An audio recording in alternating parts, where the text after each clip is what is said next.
Ya. Entonces, ahora ya vamos a hablar del segundo tema. Acá todos los temas mucho más, para mí son más sencillos de explicar porque ya estamos hablando de enfermedades, ya no tanto definición, no tanto comparativo, más rápido, según yo. Entonces, pero antes vamos a terminar de hacer un recording de el pretest de la vez pasada. Ojo, déjame que lo pueda abrir porque tengo mil pestañas abiertas. Pretest era este. Entonces, ya. Ya. Mm, todo. Ya. Este es el postre. Sacaste buena nota, sacaste 20. Así que estamos bien por ese lado. Periodo de incubación. ¿Cuáles son los tres periodos que se reconocen en la historia natural? Sí, periodo prepatogénico, antes de que te enfermes, patogénico, cuando ya tienes la enfermedad, y periodo de convalecencia o secuelar. ¿Cuál es el agente causante de tétanos o cómo se transmite? Bueno, en estas partes parece muy obvio, ¿no? Pero primero saber quién es. Clostridium tetanium, así que hay dos claves. A través de inhalación de las esporas, no tanto, no es que las inhales, pero es a través de las heridas contaminadas, tierra o estiércol. ¿Ok? Siempre ojito con eso. Por eso, justamente hay unos clavos curados, ya porque se hace con estiércol y con cemento, algo así. Los fierros los terminan de sellar con eso. Dice que funciona mejor, no sé, pero es una alta fuente de contaminación. Entonces, me parece muy agresivo usar eso. Y ya. Entonces, de esa manera yo sí me acordaba que eran clavos contaminados con estiércol, tierra, cemento. Y dije, ya, muy bien. Así se contagia. ¿Cuál es el principal síntoma de tétanos? La rigidez muscular. ¿Cuál es el principal agente causante de tuberculosis? Por muy obvio que sea, tuberculosis. Ya, Mycobacterium tuberculosis. Y ya. Ahora, tipo de resistencia de desarrollo cuando un paciente no completa adecuadamente el tratamiento tuberculoso. Secundario. No es primaria porque no hay como tal resistencia primaria. En este caso ha sido post fármacos. Resistencia múltiple no cuadra aún porque estamos hablando de un paciente que no completa adecuadamente el tratamiento tuberculoso. Si fuera primaria estaríamos hablando de la gente. Ya, secundario más de la persona. Y ya, gracias por las 5 puntitos. Y ya, eso es como que poquito del recordaréis de la primera sesión que lo acabamos de ver, pero se me hace mucho más sencillo decir tus puntos fuertes para ver si es que queda alguna duda y poder recalcarlo, porque total, yo lo tengo todo junto, o sea, acá puedes verlo. Todo está acá pegoteado para que si tienes alguna duda o tengo una correlación que yo comentarte de alguna otra enfermedad, lo voy a hacer y te lo voy a mencionar. Entonces, vamos a empezar con leptospirosis. Soy Yolanda, yo me presenté antes, pero vuelvo a presentar. Y ahora sí, vamos a ver este caso. Entonces, si yo tengo una persona que tiene, o sea, ya, ese es un caso ya. A mí me gusta poner casitos porque es mucho más sencillo. Entonces, si yo, a ver, déjame borrar todo. ¿Qué tengo? Tengo que es un gasfitero con 5 días de enfermedad caracterizado por fiebre, mialgias en pantorrilla, cefalea, vómitos, inyección conjuntival e ictericia. ¿Qué te dice el caso? No mucho, solamente te dice lo de ictericia, ¿no es cierto? Y inyección conjuntival. ¿Te acuerdas más o menos cómo es una inyección conjuntival?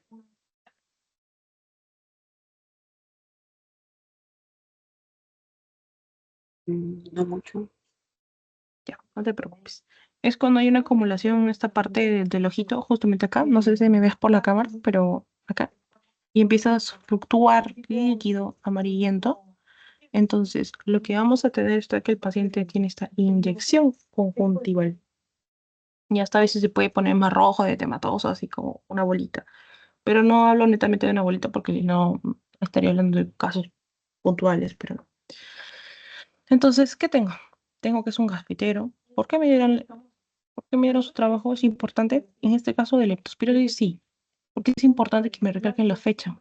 Porque también es importante para leptospirosis. ¿Por qué es importante en esta enfermedad? O ya, si yo no supiera de qué enfermedad me está hablando, porque si yo borro el título, y te digo que este no es el caso de leptospirosis, tendría que decir de que lo importante de este caso, porque en tu examen no es que te venga tema enfermedad, que te dice qué enfermedad tiene, no es así. Tú tienes que jugar con lo que sabes y poder identificar qué enfermedad estamos hablando. En primera estamos hablando que es una enfermedad que puede agudizarse. 5 días es un periodo corto. ¿Tiene fiebre? Sí. Tiene ictericia, entonces estamos hablando de un síndrome ictérico febril. Presenta cefaleas, vómitos, mialgias en pantorrillas, que esto también es importante. ¿Por qué? Porque no todas las enfermedades presentan mialgias en pantorrillas. No es específico. Usualmente tienen que decir mialgias, pero si dicen mialgias en pantorrillas, te están especificando un lugar. Probablemente una puerta de entrada. Te digo probablemente porque existe una probabilidad. Entonces, ¿qué tengo? Gasfitero, 5 días de enfermedad, inyección conjuntival y ictericia porque es muy propio de alguna enfermedad. Porque ictérico puede venir en muchos pacientes, pero con inyección conjuntival, con mialgias en pantorrilla, esto te está gritando un nombre. Y ese nombre es leptospirosis. Ya, déjame retroceder el tiempo porque ya está. Leptospirosis, saltito. Entonces, para no olvidar que acá esto lo pintamos azul, que es importante. Ahora, esta enfermedad, ya, enfermedad del porquero, ya, del puerco, con que está mal, ya. Pero fiebre del cortador de caña, fiebre de la rosal, estos no son nombres tan comunes que lo vayas a encontrar. La enfermedad de Weil es una complicación de la leptospirosis, ¿ok? Esta es una complicación. Porque estamos hablando de un grado de severidad. Y otro detalle acá, ¿cuál es? El hecho que la persona cuando se enferma va a presentar una clínica parecida a esta. Los casos que te voy a presentar, te los voy a presentar como un caso robot. ¿Qué es un caso robot? Un caso robot es cuando te digo la clínica lo más exacta posible para que tú sepas, adivines, identifiques esta enfermedad.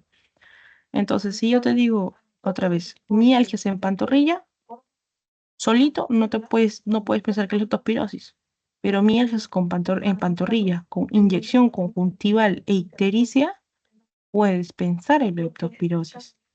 Si te dijera que tiene 30 días desde que tiene esto, probablemente ya no sea leptospirosis, puede ser cualquier otra cosa. Porque otro detalle que te mencioné antes que era, sí, los días de enfermedad. Es muy importante saber los días de enfermedad.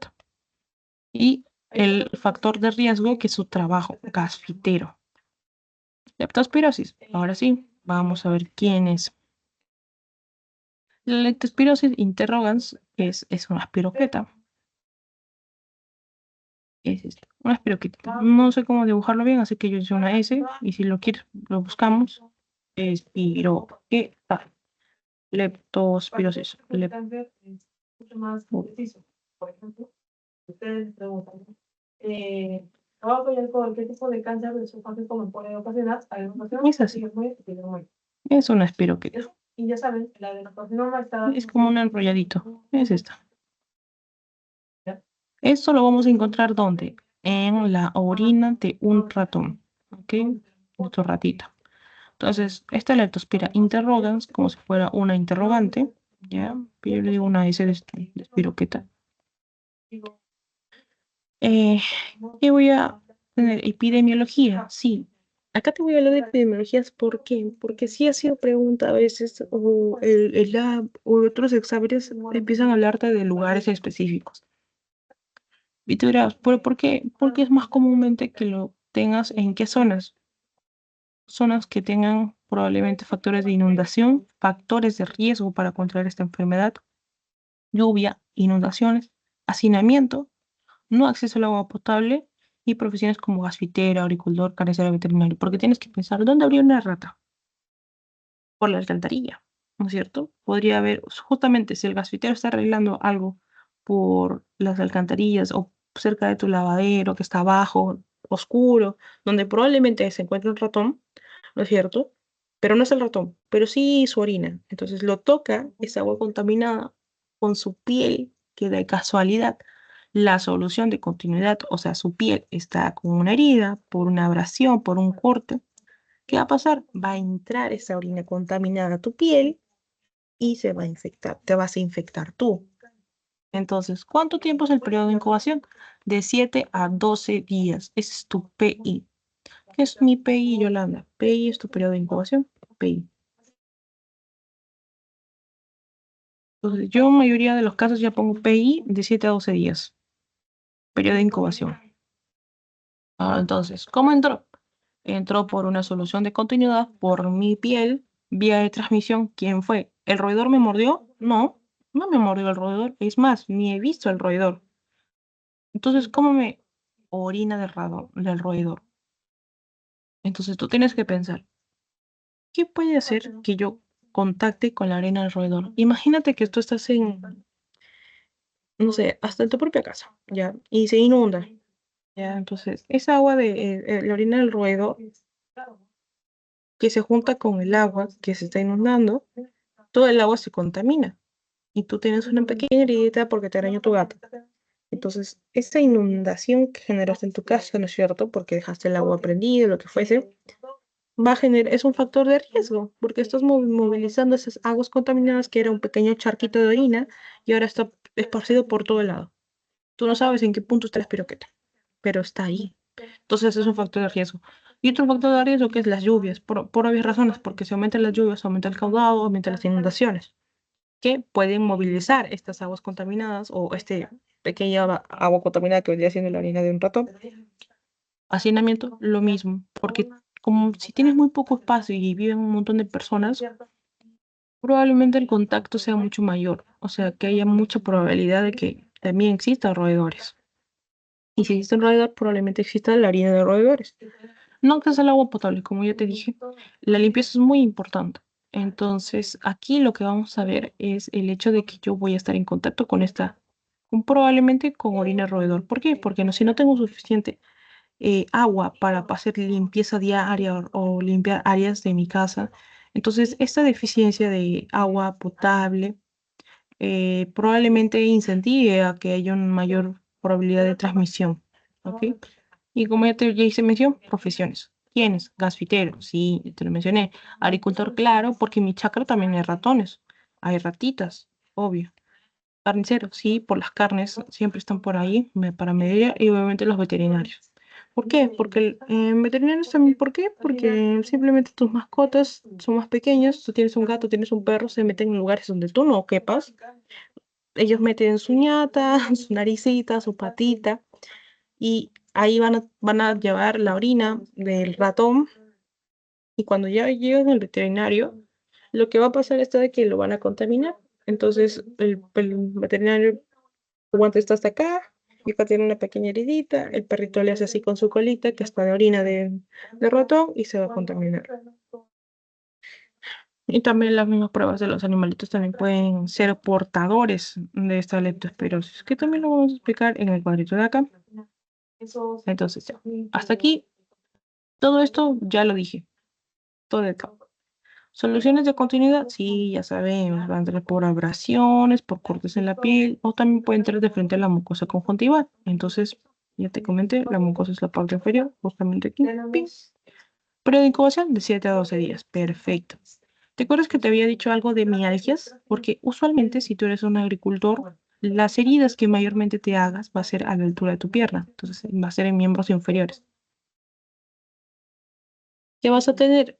Te vas a tener esta heridita y que si está lloviendo o pisas un charco y elevas el agua y si ahí hubo orina de roedor, probablemente te infectas ahí. Entonces, estos factores de riesgo que te ya mencioné por las profesiones, por lluvias e inundaciones, ¿ha sido pregunta? Sí, sí han sido preguntas, por eso te las recalco bastante. También te van a preguntar probablemente en la epidemiología, es el lugar más frecuente, Cajamarca, ¿ok? Y si no, piensa en lugares que son lluviosos, Madre de Dios, o sea, selva, Madre de Dios, Ucayali, Loreto, Cusco y San Martín. Lugares lluviosos. Y ya. Entonces, ¿qué más voy a tener por aquí? voy a hablarte de fase de leptospirémica aguda y fase inmune. La leptospirosis no siempre te pone histérico. Y que cuando digo no siempre no me refiero a que, entonces no todo se pone amarillo. No, no hasta que cumples un tiempo de enfermedad, porque hay fases. O sea, ¿te vas a poner amarillo? Sí. Ahorita no, mañana probablemente. Porque fase la fase leptospirémica, o la fase aguda, es la más frecuente y es probablemente que sea sintomática. Entonces, el paciente no tiene la clínica severa o ictérica que es para reconocer la enfermedad. Lo que va a tener es fiebre, mialgia, y esto ya te lo comenté, sufusión conjuntival, que la sufusión es la inyección conjuntival.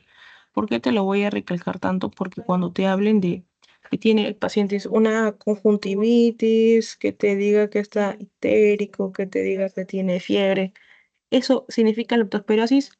No, no es lo mismo, no es lo mismo. Cuando hablamos de conjuntivitis, probablemente hay una infección en el ojo, está inflamado también las glándulas, probablemente el paciente se ponga amarillo, pero mientras no tenga sufusión conjuntival o inyección conjuntival, no pienses en leptospirosis. Puedes pensar en qué Zika. En el Zika vas a tener justamente la clínica que te hablé y te lo voy a mostrar. Entonces, es el diferencial. Por ejemplo, mientras el paciente no se coloque todo amarillito, tú podrías pensar en un montón de enfermedades y es lo normal, pero te estoy diciendo que no los confundas. No. Acá. Tenía escamoso, ¿me acuerdo? Del esófago, y se diferencia de lo que tiene el estómago, que es pulmonar, cúbico, ¿no? Mira, acá dice, acá hay conjuntivitis no purulenta, no hay sufusión conjuntival, ¿ok? ¿Qué puede haber también acá? Hay mialgias, mira. Tú podrías pensar, ok, pero mialgias también me decías que hay en leptospirosis, pero te dije que solamente cuando es muy claro el cuadro y encima si te dicen si hay inyección o sufusión conjuntival. Acá solo hay conjuntivitis y no es no purulenta. Hay mialgias, pero ¿te acuerdas que te dije que tiene cierto predominio por miembros inferiores, o sea, pantorrillas? Entonces, eso sí, no te olvides. Mialgias hay en todo. Mialgia, el paciente, la clínica, como te dije, de síntomas inespecíficos es muy extensa. Síntomas inespecíficos, dolor de cabeza, las famosas cefaleas, mialgias, artralgias, eh, problemas gastrointestinales, ¿no? Que tenga diarrea, a veces limitada, ¿no? Pero de todas formas, mientras sean así estos tres, que son los famosos cefalea, mialgias y artralgias, y sean de una intensidad leve, no te dice nada. No te está contando nada la historia. O sea, no puedes con esos tres síntomas decir, ya sé que tiene. No, no es fácil. Pero sí puedes saberlo si es que te dice, por ejemplo, succión conjuntival. Ya te dijo algo. ¿Eso de quién era? Leptospirosis. Si te dicen que es una conjuntivitis no purulenta, ¿te estás hablando de quién? Zika. Ya lo vamos a ver esto próximamente. Esto creo que lo vas a ver con mi compañero, con Bruno. Pero bueno, acá volvemos. Como ya te comenté, acá hay sufusión conjuntival. Obviamente hay cefalea, hay epistaxis y los riñones pueden empezar a fallar. Cuando los riñones empiezan a fallar puede haber nefritis o insuficiencia renal. Entonces, esto no es que ahorita lo vaya a afectar, pero vamos a guardarlo para más adelante. O sea, acá. Cuando la enfermedad empieza a agravarse, te pones pato, o sea, te pones amarillo, histérico.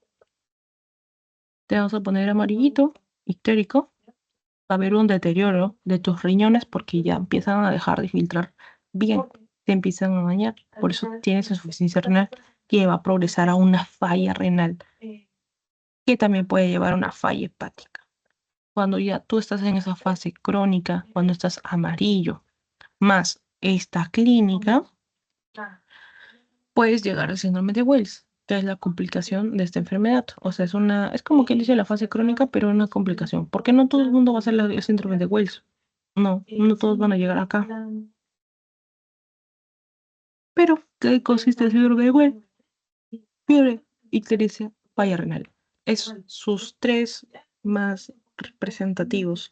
¿Qué puede presentar también el paciente? Puede presentar una hemorragia pulmonar, miocarditis, o sea que el corazón está infectado, músculo, y rhabdomiólisis. Esta rhabdomiólisis va a hacer que tu falla renal empiece a aumentar más, porque se va a empezar a malograr más. Entonces, este síndrome de Wells, sí has preguntado, pero especialmente no te olvides la fiebre, ictericia, falla renal y recuerda que es una complicación de la fase crónica, ¿ok? Una fase crónica te va a hacer el síndrome de Wells. Ya. Entonces, ¿cómo yo lo voy a encontrar? ¿Qué yo voy a pedir? ¿Qué voy a hacer para detectar a este paciente? ¿Cómo lo voy a encontrar? ¿Qué pido? ¿Qué muestra hago? Fácil, mira. La leptospirosis, como te había dicho, la primera semana vas a estar, tiene dos fases. Una fase que es leptospirémica y leptoúrica, ¿ya? Tú con el nombre lo puedes más o menos sacar. Leptospirémica, hémica, lo sácalo de la sangre y úrica de la urea, entonces de la orina. Como mi PI, mi periodo de incubación es de 2 a 20 días, la primera semana, yo, que ya me siento mal, que tengo mialgias, artralgias, así como el paciente, ¿cuántos días de enfermo tenía? 5 días. 5 días de enfermo tenía mi paciente. Entonces estoy durante la primera semana. ¿Qué le voy a pedir? Prueba de sangre. Prueba de sangre le voy a pedir.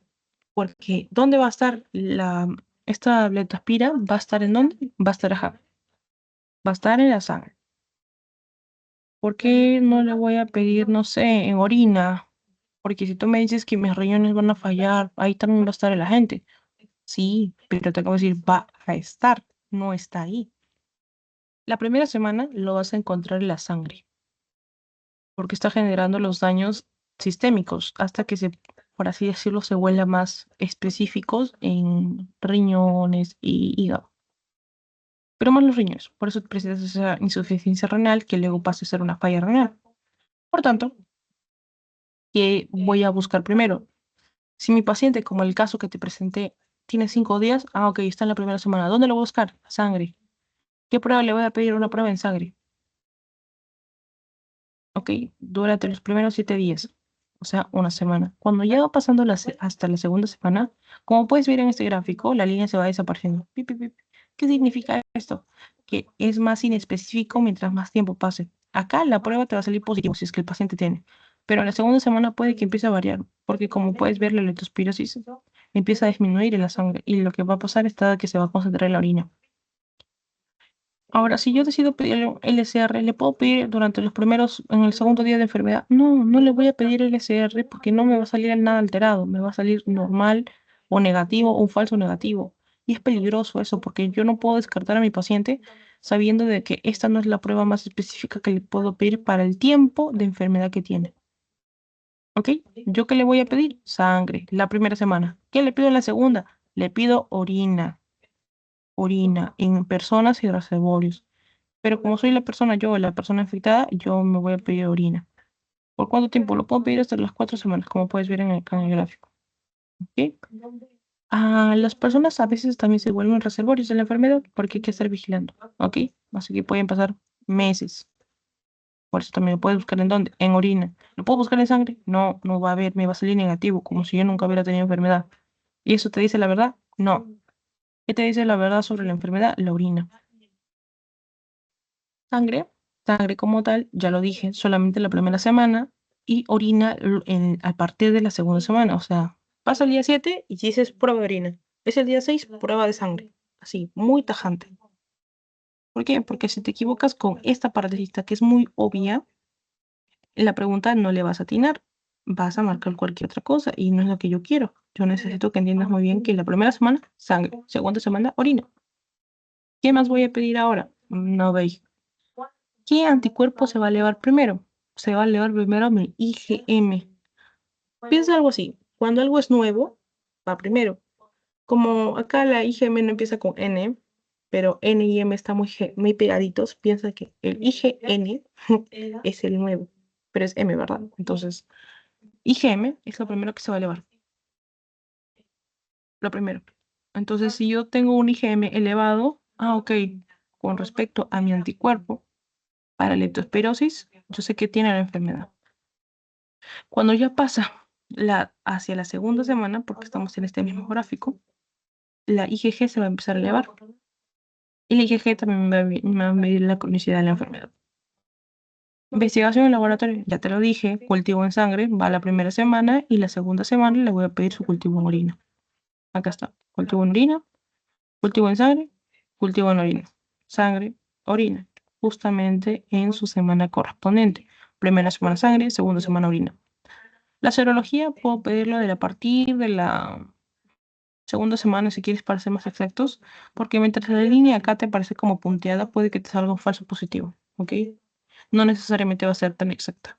Exacta es cuando la línea está acá de corrido, o sea, a partir de aquí para acá. Como ya te expliqué, fases agudas y crónicas, leptospiremia es cuando estoy hablando de qué, cuando estoy hablando en sangre, o sea, la primera semana. Cuando yo estoy hablando de leptospiuria, como yo te lo dije, uria, orina. Entonces, ¿dónde lo voy a buscar? En la orina. ¿Quedó claro por ahí?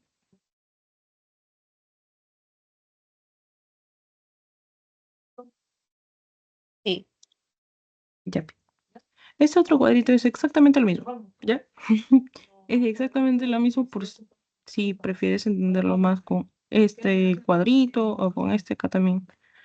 Están los anticuerpos, los títulos altos, los títulos bajos, sangre, primero pides, luego la orina. El LCR, tomarlo como una prueba que puedes a partir de la mitad de la primera semana hasta la segunda mitad de la segunda semana. El LCR es muy controlado, o sea, no te va a salir tan, no es tanto fidedigno, ¿ok? Entonces, siempre piensa en pedir o sangre o orina, dependiendo qué le vas a pedir. El gol estándar para esta enfermedad, o sea, para tú poder verlo, saber que el paciente lo tiene, puedes pedir un MAT, que es aglutinación microscópica. Este es tu gol estándar. Ok, te lo pongo en gigante porque esta sí son preguntas de examen. Entonces, ahora sí, vamos al tratamiento. Como ya sabes, hay una leptospirémica, entonces esta es la parte aguda que le voy a dar. A ver, depende. Si es leve, si es un adulto, le voy a dar doxiciclina o amoxicilina. Cipro o eritromicina, cualquiera así, en grupo.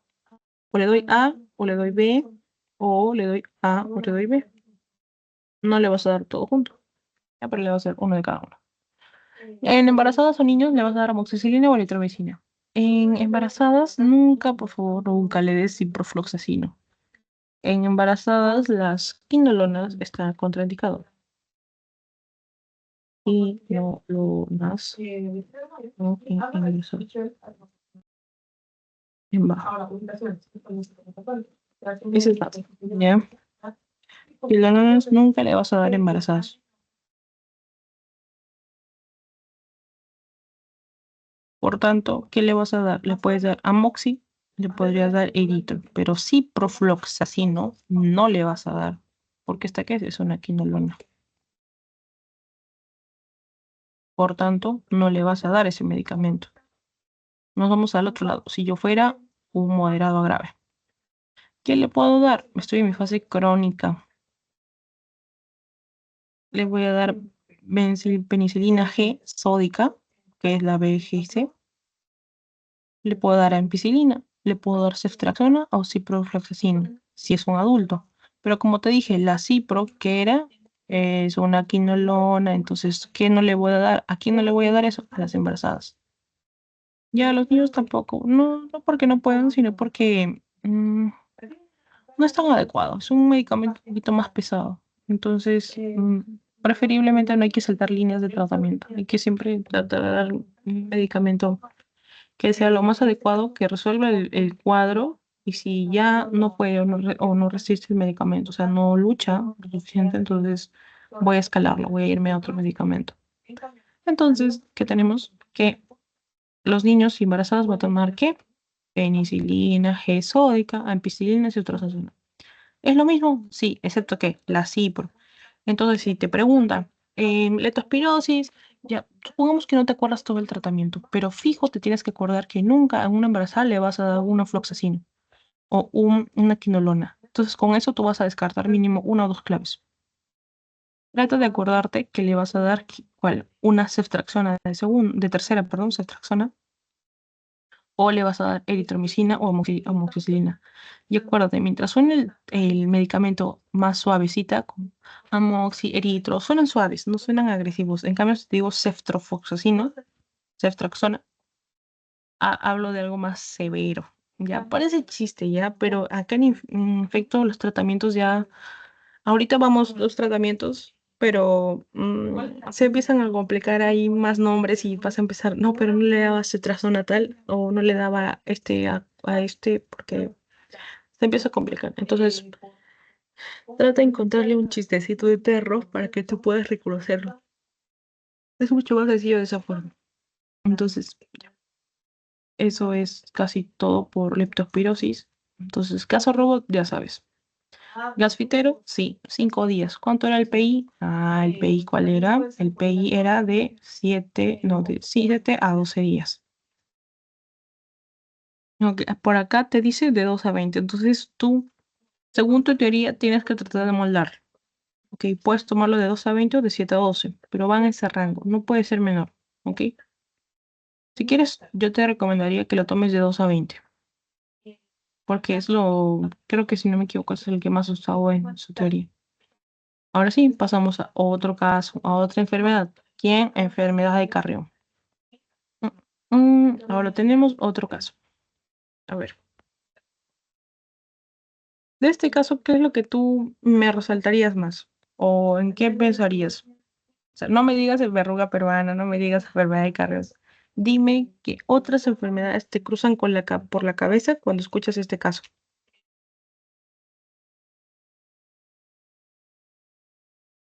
Mm, mm,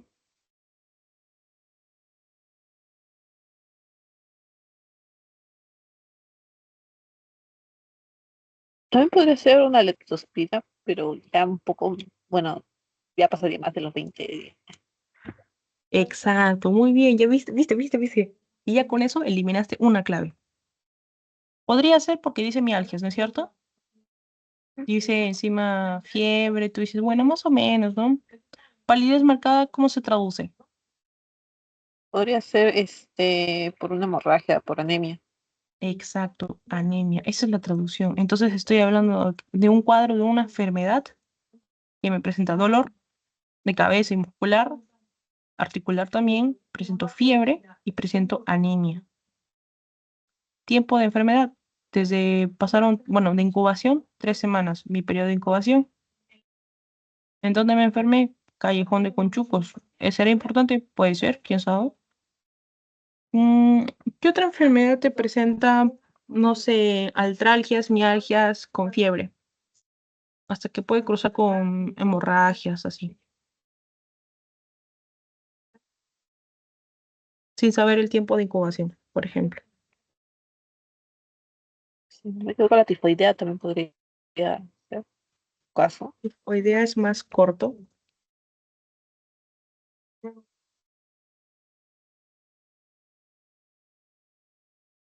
El tifoidea es un periodo más corto. Pero vamos bien. ¿Malaria? Otro, ¿cuál? La malaria. Ya, podría ser dengue también.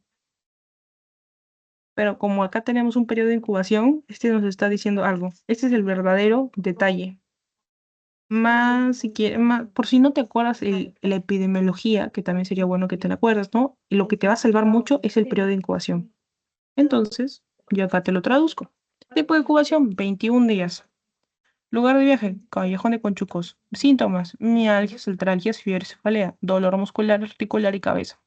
Signos, palidez marcada. Se traduce como síndrome anémico, sugerido por la palidez, síndrome doloroso, por mialgias, artralgias y cefaleas, y síndrome febril. ¿Mi paciente está amarillo? No, por ningún lado me ha dicho que está itérico. Entonces no es un síndrome itérico, no es un síndrome itérico febril, solamente es febril. Ahora sí, yo lo que suelo hacer para tratar de encontrar es un tiempo de incubación promedio y voy eliminando mis probables enfermedades. Justamente acá tengo leptospirosis, tengo malaria, tengo dengue. Entonces voy a empezar por el primero que tú mencionaste, leptospirosis. tú me dijiste, no, porque no cuadra el tiempo, de 7 a 12 días, o como el otro que decía, no es cierto, el cuadrito te puso de 2 a 20. Aunque fuera este, por ejemplo, no cuadra, porque ¿cómo se va a enfermar para el día 21? O sea, no entra dentro de tu cuadro, aparte te falta ¿qué? La ictericia. ¿Te acuerdas que la leptospira en la primera semana eras sin color? O sea, podrías estar anictérico y la segunda semana te pones amarillo. Y es que fuera leptospirosis, ahorita ya debería estar amarillo mi paciente. Debería, pero no lo está. Entonces, porque acá en el casito no me han dicho nada de ictericia. Entonces, no puedo pensar yo ahorita en leptospirosis. Puedo sospechar, pero como no está amarillo mi paciente, ni lo ha estado, entonces lo descarto. Lo descarto no solamente por la ictericia, sino también por el tiempo de incubación. No me cuadra. Igual acá te dejo qué prueba le pedirías. Si es leptospirosis, le pido un MAP de aglutinación, es cierto que es igual estándar, o le pido un ELISA. A ver, otro que pensaste. Malaria. Dado que la zona es endémica, sí, podría pensar que es malaria. El tiempo, más o menos podría cuadrar, ¿ok? De 7 a 30 días, pero también esto es variable, ¿ok? Según la teoría, a veces ponen otras fechas, esto también es complicado. Pero el cuadro aún no es tan específico, o sea, ahorita la enfermedad se está acentuando, por así decirlo.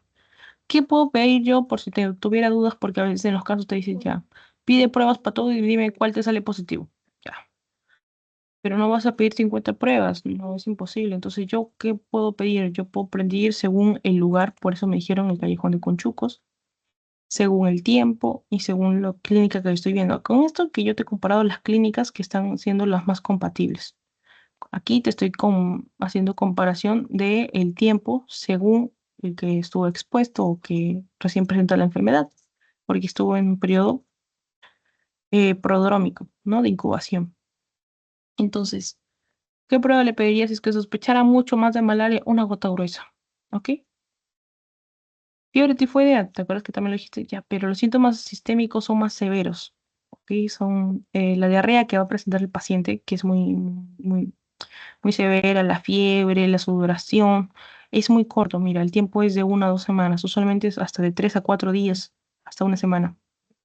Entonces, el paciente se empieza a enfermar de una manera tan abrupta que se deteriora demasiado rápido, y se empieza a porque está completamente deshidratado, está constantemente yendo al baño. Entonces, no me cuadra un poquito por acá. Sí me puede generar este malestar, sí hay fiebre en la tifoidea, porque es fiebre tifoidea, valga la redundancia, pero mm, no hay, no hay como correlación con el tiempo, ¿ok? Entonces lo voy a descartar.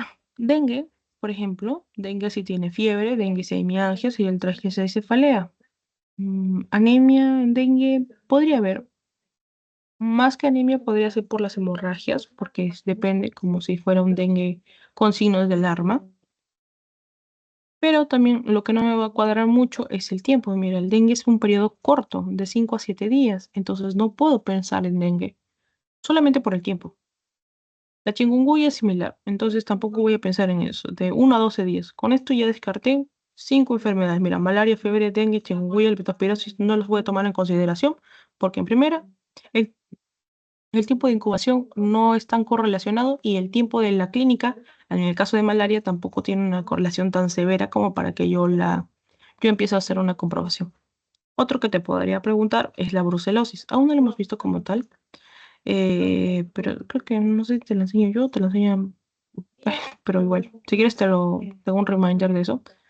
Pero en brucelosis hay una fiebre ondulante, fiebre prolongada, hay mialgias y artralgias y va de 1 a 3 semanas. Podría más o menos entrar en este cuadro, pero está rozando la línea de que no soy lo que estás buscando, literalmente. Y ya, pero usualmente también presenta 5 días a varios meses después, o sea, no necesariamente va a presentar la clínica en este rango, que depende cuál. Y si tienes dudas, le puedes hacer un rosa de bengala. Entonces, acá yo, ¿qué podría pedir? Rosa de bengala, podría pedir una gota Pero antes de que eso, es mejor entender bien la enfermedad, al lugar en el que fue. Entonces me voy a quedar con Callejón de Conchucos. Así que vamos a hablar de la bartonelosis o la enfermedad de Carrión, que es la verruga peruana, ¿no? Que tiene una buena correlación con nuestro Perú por Daniel Alcides Carrión, tiene el nombre de la enfermedad de Carrión, porque él se inoculó esta verruga peruana para poder hacer un mejor estudio de la enfermedad y de la clínica. ¿Qué quería hacer? El estudio de la historia de la enfermedad. ¿Por qué? Porque hasta ese momento no tenían tan claro cómo era la clínica completa. Entonces, en lo que hizo se inoculó para hacer el verdadero estudio en el mismo. ¿Cómo se enfermó? O sea, él, bueno, él se lo inoculó, pero ¿cómo nosotros lo contrajimos la enfermedad? Muy buena. Bartonella bacilliformis. Este es el nombre del agente.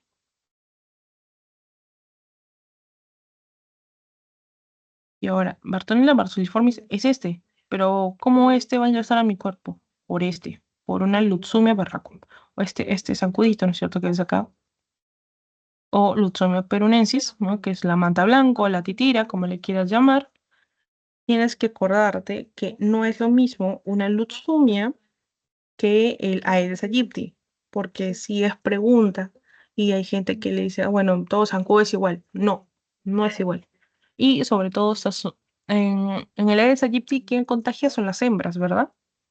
Entonces acá en la Lutzumia, a veces en claves no te ponen, ya es la manta blanca. Te van a poner la manta blanca y tú te tienes que acordar que eres Lutzumia. Entonces, si te hablas de la manta blanca, estás hablando de Lutzumia y estás hablando de enfermedad de Carrión, o sea, bartonelosis. ¿Ok? Entonces, sí te tienes que acordar que es la titira, que es la manta blanca. A ver, este, esta Bartonella basiliformis, tal y como dice su nombre, basil, como si fuera un bacilo, pero formis es cambiante. Entonces, basiliformis cambia su forma de bacilo a otra más, ¿ok? Porque es pleomórfico. Pero ¿quién es? Es un bacilo gran negativo. Pero no cambia mucho, no es como que se pongan de forma de estrella ya para hacerte más exagerada. No hace eso, sino de lo que es un bacilo, se deforma un poquito circular y vuelve a ser un bacilo, de acuerdo al lugar que necesita infectar, adherirse. ¿Qué es intracelular? ¿Por qué es importante que yo te comente que es intracelular? Porque no puede vivir fuera de una célula. O sea, puede vivir poco tiempo, pero no es suficiente. Entonces tiene que estar dentro de una célula para poder cumplir sus funciones de bacteria, ¿no? Entonces, ¿qué es? Un bacilo gram negativo, pleomórfico, intracelular, aeróbico. Tiene unos flagelos, que son estas rayitas que estás viendo por acá, que le permite, ¿qué? Moverse, o sea, le da motilidad. ¿Cómo yo lo voy a encontrar en un cuadro?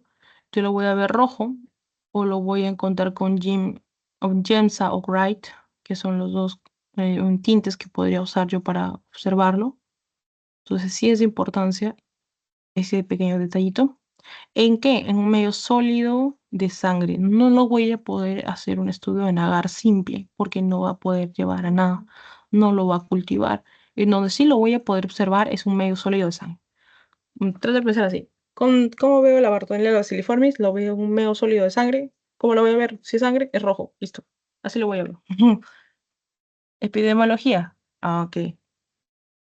Acá ya te hablo del callejón de Guaylas y el callejón de Conchucos. Justamente donde queda, antes. Donde la epidemiología te dice que esta Bartonella va a estar entre los 500 y 3200 metros sobre el nivel normal. ¿Por qué? Porque tienen, o sea, no necesariamente, o sea, tiene que estar ambos. Tiene que estar tu agente fijoso y tu intermediario, que va a ser tu móvil, ¿verdad? Entonces, esta leucemia no va a estar en todos lados. Donde esté la leucemia, ¿no es cierto? Donde viva entre los 500 y 3200 es donde probablemente exista mayor contagio, ¿no? Entonces, por eso te estoy hablando de Ancash. Justamente en el Callejón de Wallace y con Chucos hay un registro más alto. Por eso, en el caso robot que te presenté, te hablé del Callejón de Conchucos. Mayor frecuencia en niños. Mayor frecuencia en niños. Porque los niños siempre están jugando. Entonces tienen mayor contacto con esta leucemia a las horas de las 6 de la tarde, en la tarde, antes de que entren a sus casitas.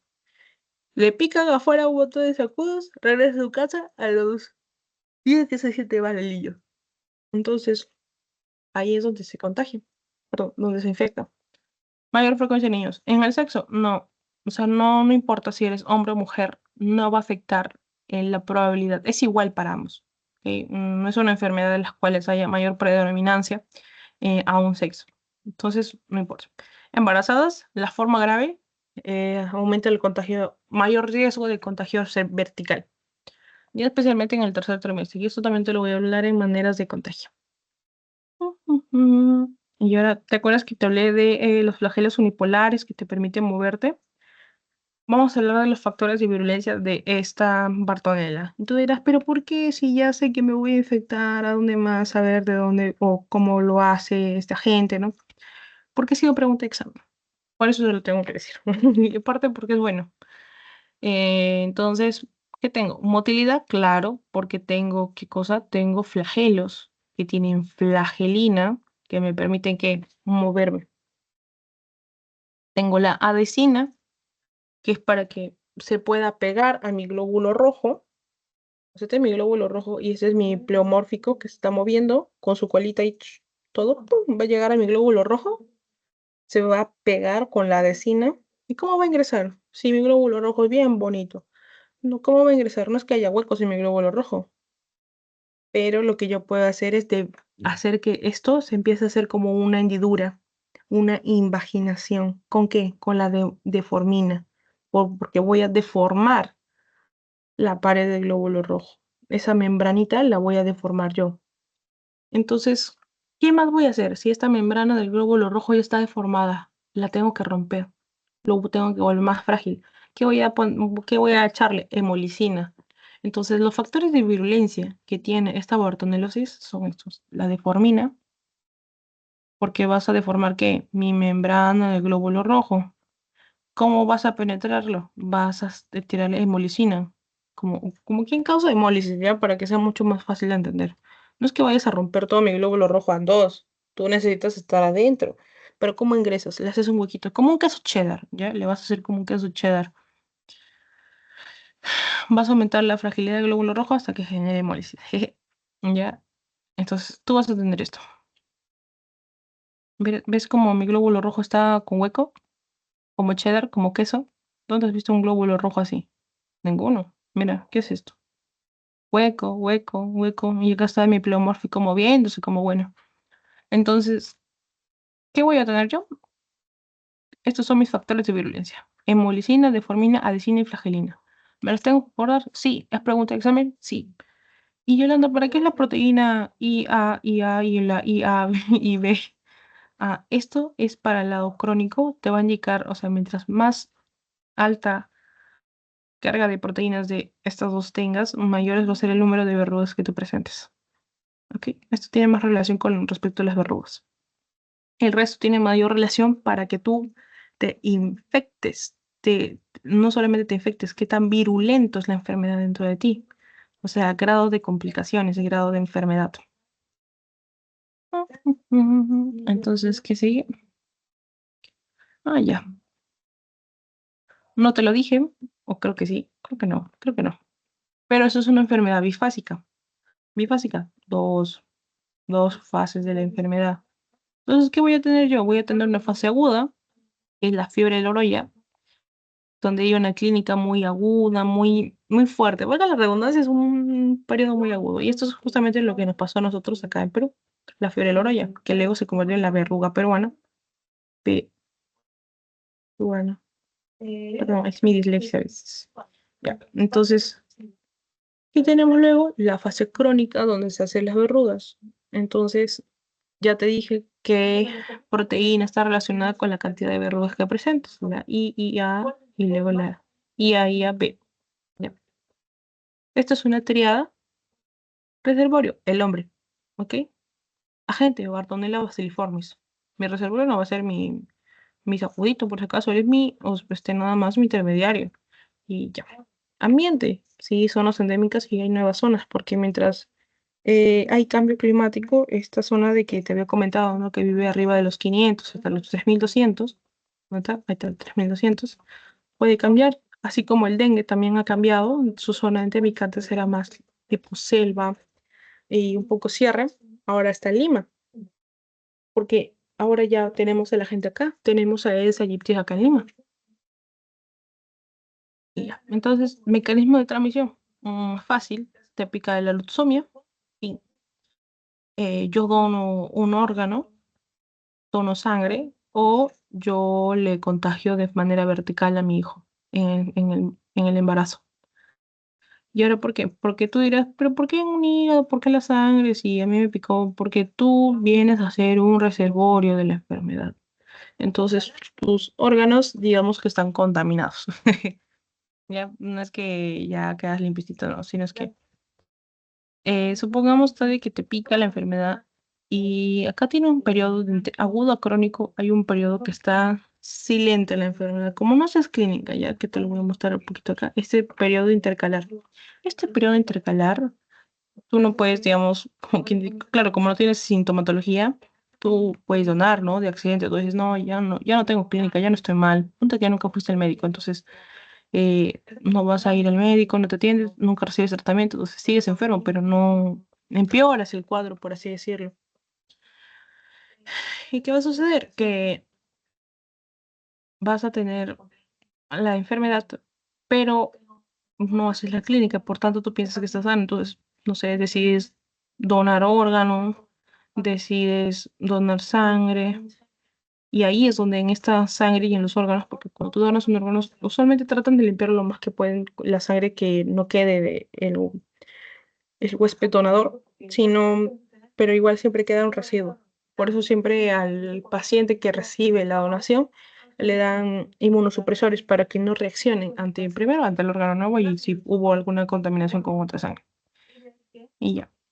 Entonces, ahora sí, la explicación de la enfermedad, sencillo. Oh, un segundito. Estoy cansada. Ya. ¿Cómo yo me enfermo? ¿Cómo yo voy a infectarme? Primero, ¿cómo me infecto y cómo me enfermo? Primero, me pica el zancudo, ¿no es cierto? Me picó así, ¡pac! Me clavó su agujita y ¡pum! Entró.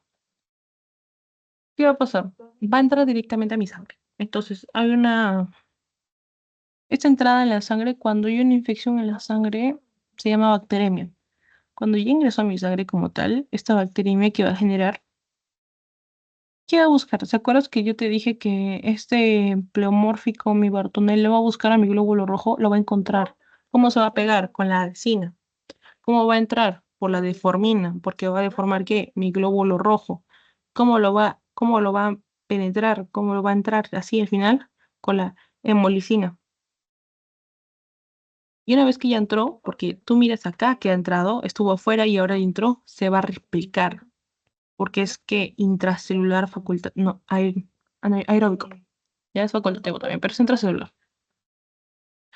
Entonces, una vez que ya está dentro de mi eritrocito, como lo puedes ver acá, replicándose como un montón, lo que va a pasar es que al final va a terminar de romperlo, porque ya no es suficiente alimento para él. Entonces, lo que va a pasar es que va a romper mi eritrocito y va a generar ¿qué cosa?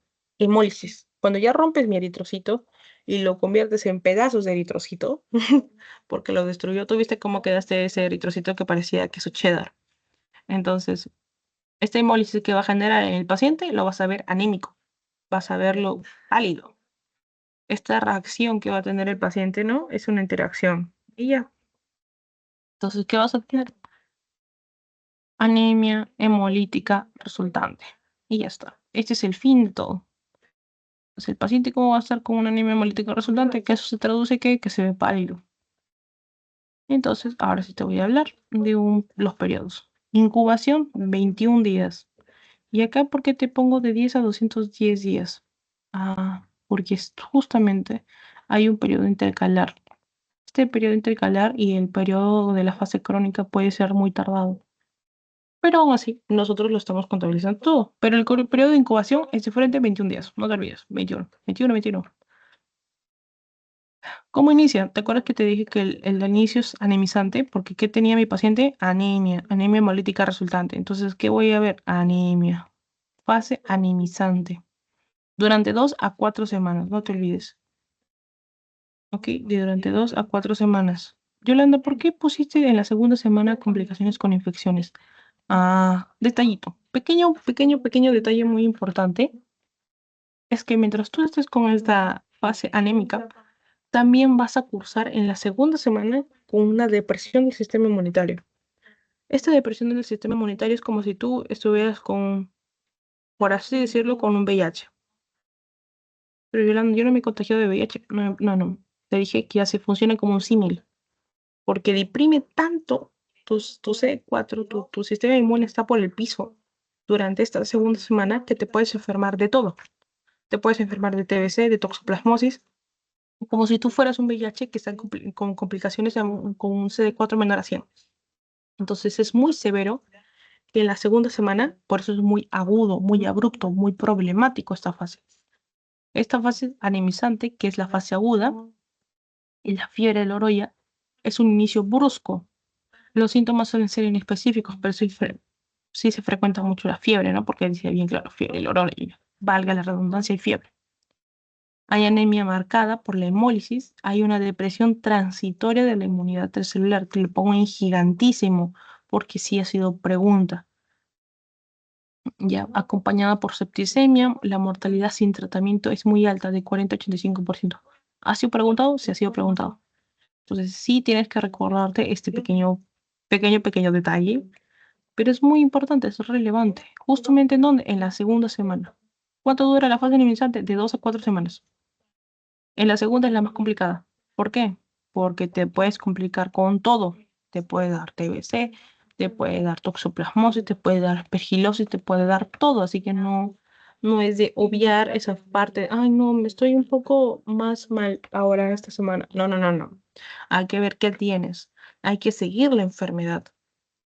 Ahora, supongamos que sobreviviste, porque estoy hablando de un paciente que no ha recibido ningún tratamiento. Supongamos que sobreviviste y la tasa de mortalidad es muy alta, del 40 al 85% de su tratamiento, pero no necesariamente todos llegan a sobrevivir, porque como hay una depresión transicional de la inmunidad, tu cuerpo ya se empieza a dañar por alguna infección que hayas recibido en ese periodo. Pero también hay formas graves de la enfermedad. O sea, una fase aguda puede ser grave o puede ser solamente una fase aguda. O sea, esta fase aguda se divide en dos. O eres una fase aguda simple, por así decirlo. No hay ningún diagnóstico que diga simple por si acaso, pero es una forma rápida de explicarlo. O es fase aguda o es fase aguda grave. ¿Ok? Si fuera una fase aguda grave, vas a presentar esto. Fiebre, taquimia, pulso débil, hipotensión. Cuando tú presentas ya taquimia, pulso débil, hipotenso, es porque estás empezando a descompensarte. Cuando te estás empezando a descompensar, estás cayendo en una forma grave de la enfermedad. Probablemente te cueste la vida. Entonces, ¿esto tiene correlación con quién? Con la mortalidad. ¿Ok? Ahora sí, volvemos acá. El periodo intercalar es un periodo que no es asintomático. Valga la redundancia, te dije ya que es un periodo que no hay nada. Ya. Posterior a este mismo se puede dar bacteriemia, pero no es tanto así, sino solamente más asintomático. Acá te pueden realizar un hemocultivo de CO2 durante 21 días, ya para que te hagan un estudio. Pero ahora falta la última fase. Eso es periodo intercalor. Ya te dije, es silente. Igual acá también te lo coloqué. Ya, silente que precede a la bacteremia. O sea, vas a estar asintomático hasta 15 meses. O sea, tú, supongamos que te enfermas en enero, estás mal, estás con tu fiebre, todo así bien fuerte. Pero luego de 3 semanas que has estado mal y sobrevives, estás bien, entre comillas, tú dices, ya estoy curado. Me pasó algo fuerte, pero ya estoy bien. No, solamente estás en un periodo silente. Luego que pasas este periodo silente, ahí empieza a haber una bacteremia, ¿ok? Que puede ser asintomático hasta 15 meses.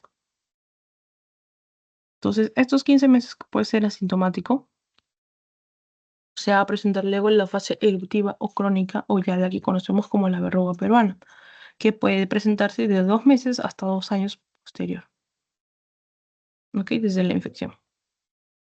Entonces, esta fase de la verruga peruana es una lesión cutánea, pseudotumoral, angiotomatosa, que sangra el contacto. Pseudotumoral, ya, son lesiones elevadas, ¿no? Pseudotumorales son porque tienen un crecimiento anormal, angioedematosos, porque sí hay correlación con vasos nuevos, angiogénesis, y por eso sangre de contacto. ¿Ya? Mayor frecuencia, ¿en quién? En los pediátricos, en zonas endémicas. ¿En qué zonas? Cara, extremidades superiores e inferiores. Ahora, miliar, si es que solamente son en la dermis. El tamaño, ¿cómo va a ser? Mira, son un montón, como son un montón, vamos a llamarle miliar, ¿ya? Igual tú que en TBC cuando miras el pulmón y hay un montón de pequeños granulomas. Entonces, chiquititas le vas a llamar miliar. Es rojo vivo y es pruriginoso, no te olvides esto.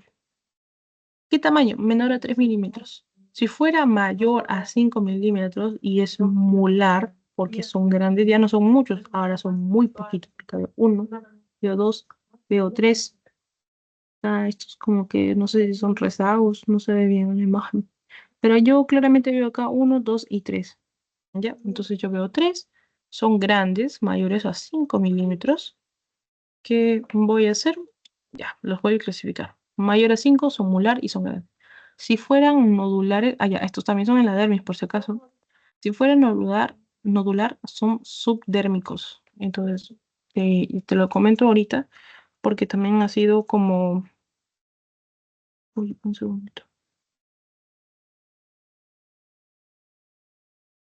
Ay, creo que era las 10.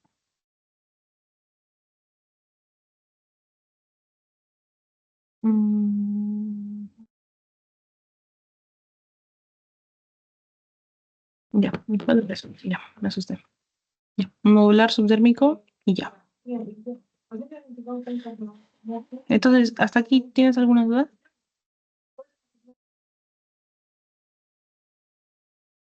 No, todo claro. Ya, ya. Entonces, vamos como a la mitad. Sí. No me acuerdo cuántos temas eran acá. Uno, dos. mm, mm, ya.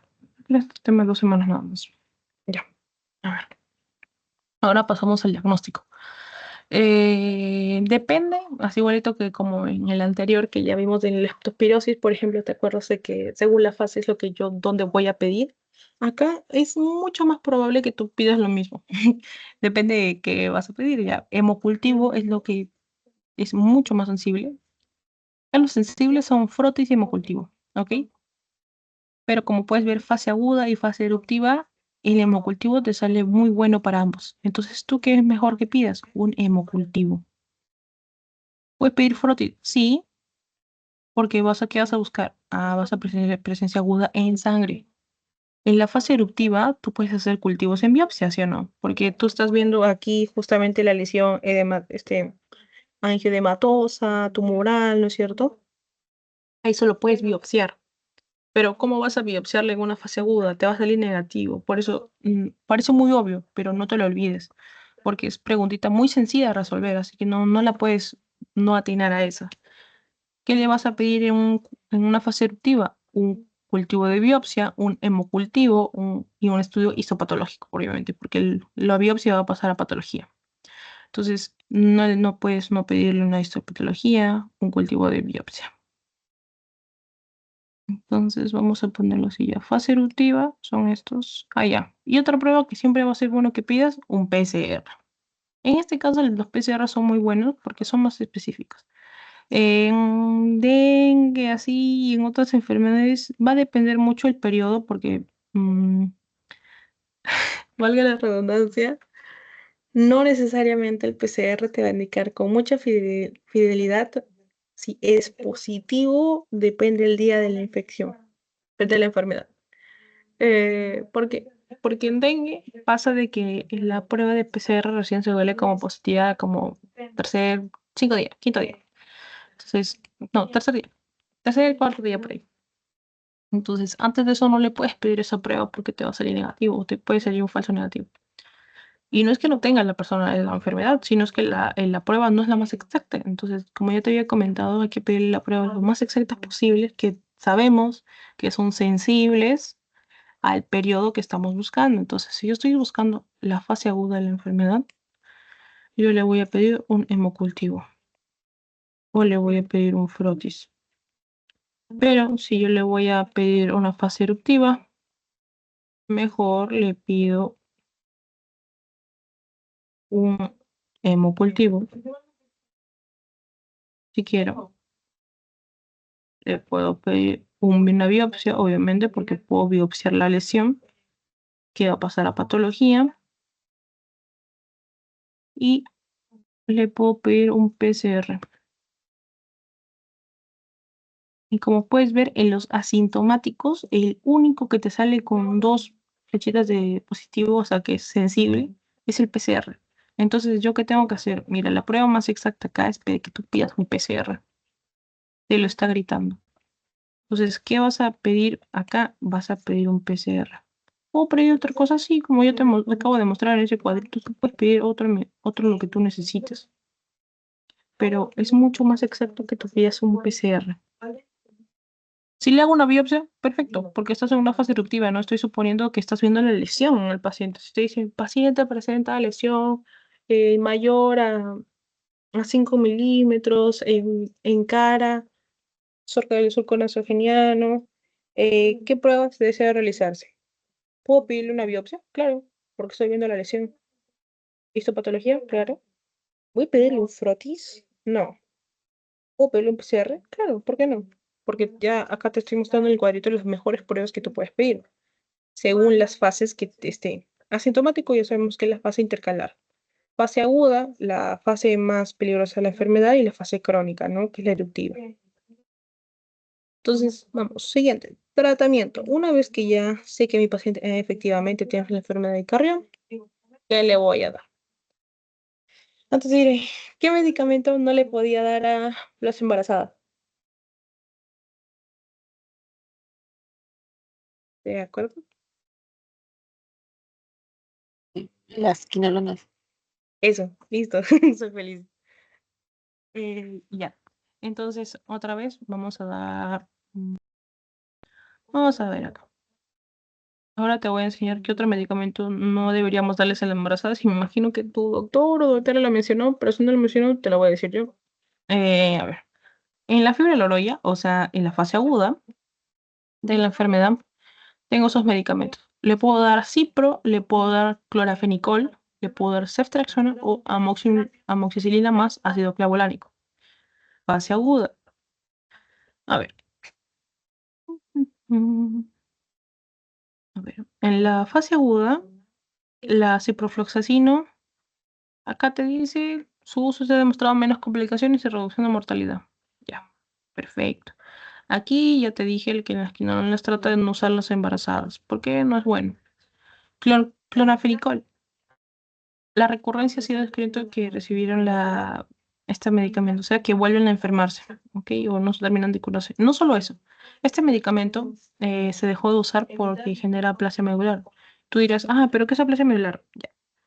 A ver, en primera, si estás en una fase aguda, el paciente tiene una anemia hemolítica, ¿no es cierto? Entonces tiene constantemente un nuevo recambio, ¿no? Su médula ósea sigue activa mucho. El clorafenicol antiguamente también se daba no, también para justamente para la bartolosis. ¿Qué pasó? Generaba aplasia medular. Y tú dirás, ¿pero qué era la aplasia medular? No me acuerdo. Es como quien dice quemar la médula. Ya, lo que vas a hacer es aplanar la médula.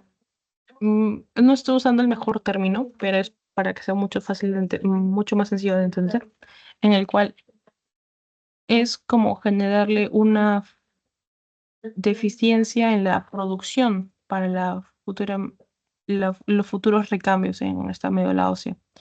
Por tanto, no va a cumplir su función correctamente, y lo que va a suceder es de que va a estar constantemente en un cuadro decaído, por así decirlo.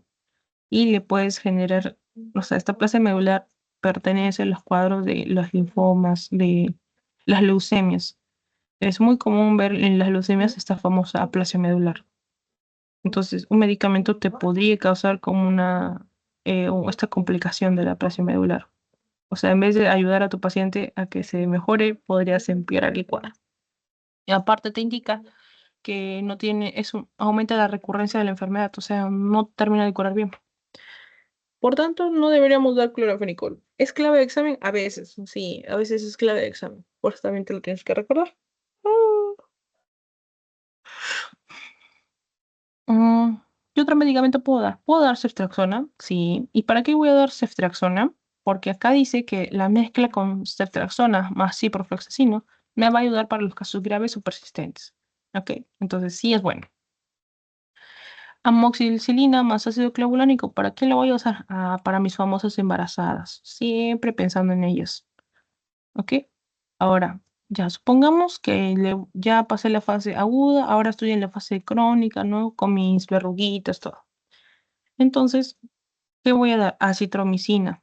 Siempre pienso darle primero acitro. Acá ya hemos visto otra vez Cipro y Rifa. Rifa ya lo conoces por TBC. Pero como vivimos en Perú, hay que tratar de no usar la rifapicina para otras enfermedades hasta que sea meramente necesario. O sea, si esta paciente llega ya con sus verruguitas, dice, ya qué tratamiento le vamos a dar, no le vas a iniciar con rifapicina. ¿Por qué? Primero inicia siempre con otro medicamento, o sea, con acitromicina.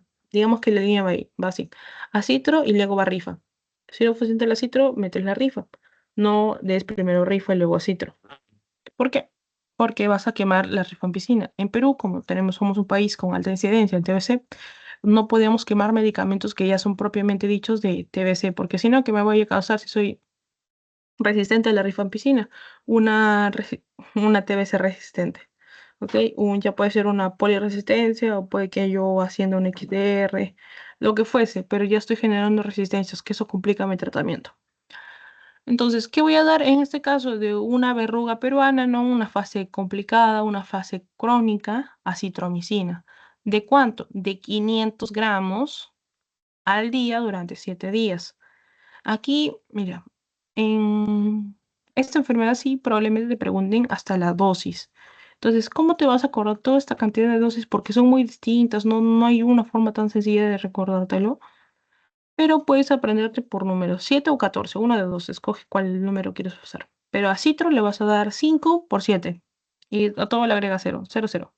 O dices acitromicina de 500 por 7, nada más. Rifa le das de 6 porque es otro medicamento, la siguiente escala, súmale 100, por ya como es segunda escala, ya no son 7, son 14. 14, todo por 2 o más 1, como quieras decirlo. Y la Cipro otra vez vuelve a mantenerse como en la misma escala, le das como una cita. Acá es más sencillo, es 566, 565 y 114, 14.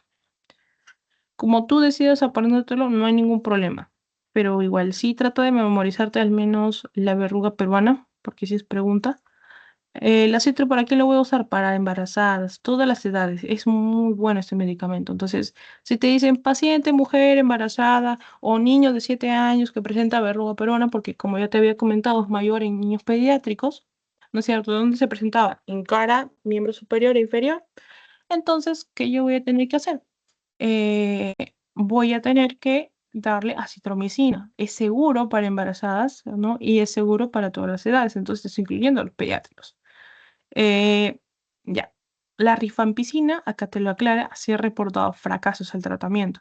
Entonces no utilices un medicamento que probablemente le genere un fracaso al tratamiento, al igual que este que dice recurrencia. Entonces, no lo des. Trata de no darlo. Primero prueba con acitromicina. Y si no, ya lo escalas, ¿no? Porque acá dice elección de tratamiento alternativo. ¿Quién? Ciprofloxacino. ¿Ok? Este es un cuadrito ya de un libro, pero ¿y si no? Acá tenemos otro cuadrito. Lo mismo. Y este es un cuadro comparativo para terminar el tema. Aguda y crónica. Aguda, fiebre loroya. Crónica, verruga peruana. Tropismos, o sea, tropismos a donde va a atacar la enfermedad. Ya quiero que entiendas el tropismo. El tropismo en la fase aguda, ¿te acuerdas cuál era? Ahí dice Matías, pero ¿por qué?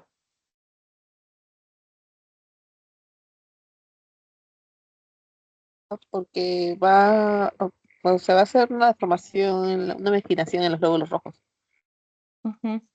Ya que me va a generar esta anemia hemolizante. No te olvides, anemia hemolizante, hemolítica, que rompe mis glóbulos rojos. Esa es palabra clave, porque cuando leas los casos, vas a ver que suelen decir, no, paciente refiere palidez marcada. Y tú ya sabes que inmediatamente la traducción a eso es anemia. No te olvides. Parece muy simple, pero cuando lo lees apurado y por la atención del examen, se te olvidan esos datos. Entonces, no te olvides de subrayar esos datitos para que te digas, ok, esto cuenta. Y ahora nos vamos a la clínica. La clínica de una fiebre aguda, fiebre de Loroya, que es una fase aguda, es fiebre, valga la redundancia, cefalea, anemia hemolizante, ¿no? Que me genera ictericia y puede llevarme a una hepatomegalia. No te la había mencionado antes y te lo menciono ahora. No te olvides de la hepatomegalia. A veces sí se llega a presentar. Entonces te van a decir un crecimiento mayor a 3 centímetros. No sé, te va a decir examen físico, presenta un crecimiento en hígado que refiere ser hepatomegálico. Entonces también es un detalle a que sí te lo recuerdas. Por el lado crónico tenemos endotelio, porque ya estamos hablando de los tejidos, por eso se generan estas verrugas. La clínica, verruga peruana, es una respuesta. ¿Zonas como? Te lo dije. Dime cuáles son las zonitas. En la cara, en las Ya. extremidades. Muy bien. Perfecto. Listo. Tratamiento. ¿Qué le voy a dar? Ah, ok. Acá hay otro detalle. Acá no está tan mencionado. Acá no te lo dice por clivaje o por edad, pero acá sí te lo he puesto. Cuando tienes un paciente que sea menor a 14 años o que pese, pero esto es mayor, sí, ya. Un paciente que pese menor a 14 años, que pese, paciente menor a 14 años o que sea gestante, le vas a dar amoxi más ácido clavulánico. Mientras que si tu paciente pesa mayor a 45 años o es mayor de 14 años, le vas a dar ciprofloxacino o le vas a dar clotrimazol más amóxido clavulánico. ¿Ok? Cualquiera, o sea, o es esto o es esto. No le vas a dar todo junto por si acaso no te lo que es tanto. Entonces, acá te los estoy separando por peso o por edad. Acá está por edad. Pero ya te dije la aclaración de gestantes. Ya sabes que nunca le tenemos que dar inolonas, así por fluoxacin. Entonces, ¿qué le voy a dar? El amoxi más ácido clavulánico. Ahora, si es que fuese un crónico, ya, acá también te lo hago mención. Para el tratamiento del agudo grave, ¿no es cierto? ¿Te acuerdas que te mencioné que los agudos, la fase aguda, ay, se fue, se recontrafue, ya. Presenta una fase grave de la enfermedad. Entonces, esta fase grave de la enfermedad también se puede tratar. Y le voy a dar cipro o ceftriaxona, bueno, más, ¿ya? Si fuera gestante, le voy a dar ceftriaxona más clorafenicol. Ceftra, está recontra mal escrito, pero ignoremos eso. Ya. Entonces tenemos que es gestante, grave, le voy a dar ceftriaxona.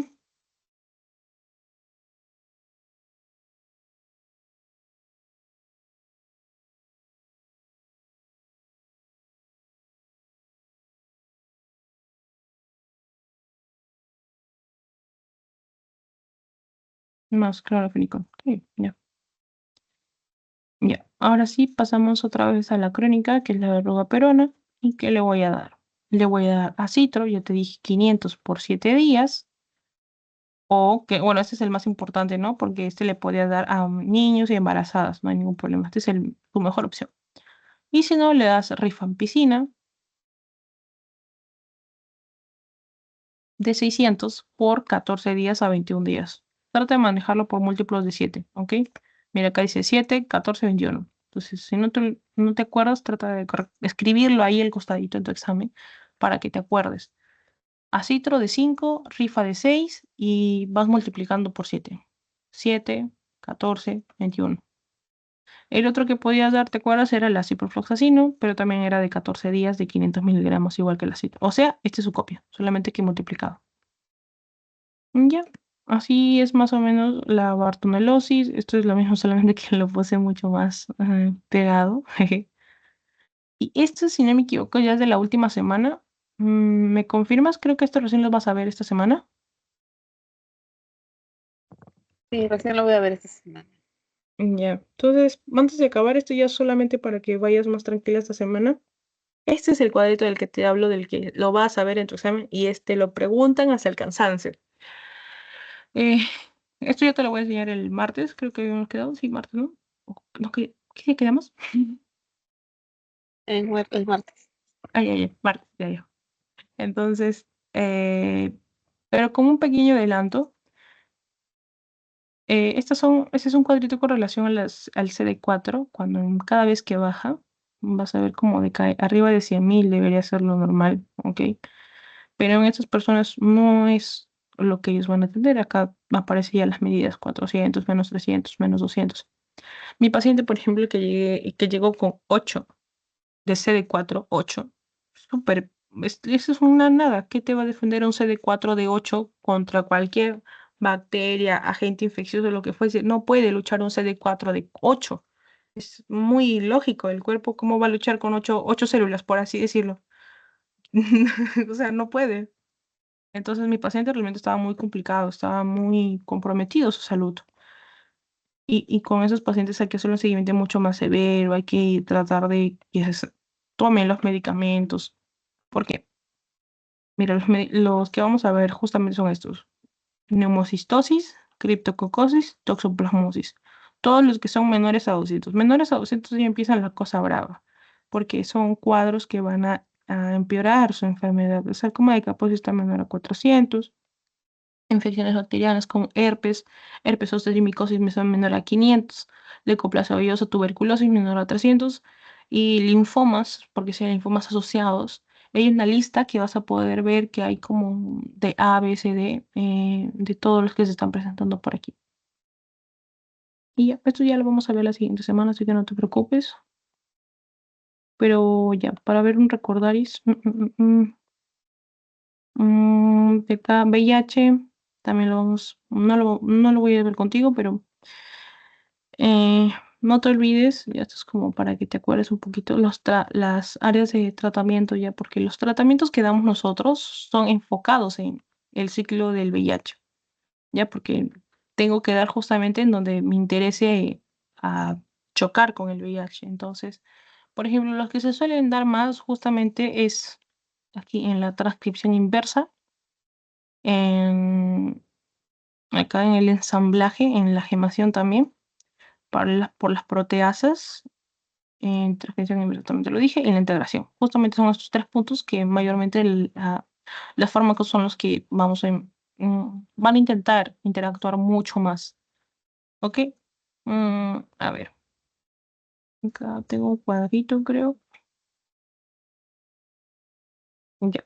Estos son algunos. Hasta también creo que pedí otro. No, creo que no lo pedí acá. Pero sí hay una listita de medicamentos que sí te tienes que acordar. No es que te vayan a preguntar todos los medicamentos, pero sí, ahí está.